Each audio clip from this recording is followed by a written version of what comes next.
салом, як хабар.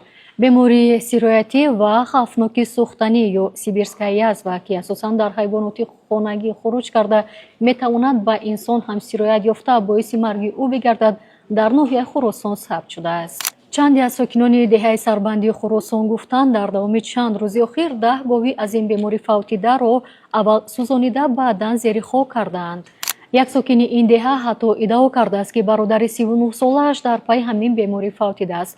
ӯ гуфт бародараш як рӯзи баъди харидори гӯшт ва шикоят аз дарди шадид дар беморхона ҷон додааст.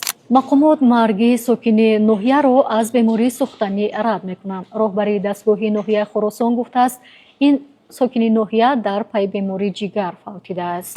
аз раёсати назорати давлатӣ, санитарӣ ва эпидемиологӣ, вазорати тандурустӣ ва ҳифзи иҷтимоии аҳолии хуруҷи бемории сӯхтанӣ дар Хӯросонро тасдиқ карда гуфтанд, айни ҳол ин масъала зери назорати мақомоти қудратии ноҳия буда тафтишот идома дорад. бояд гуфт, ки то 1 июли соли равон тибқи иттилои раёсати назорати давлатӣ, санитарӣ, эпидемиологӣ дар Тоҷикистон 41 ҳолати сироятёбии ҳайвонот ба бемории сӯхтанӣ ба қайд гирифта шудааст, вале сокинон дар пайи ин беморӣ нафавтиданд. хабарҳои бештар дар телеграм-канали Азия Плюс.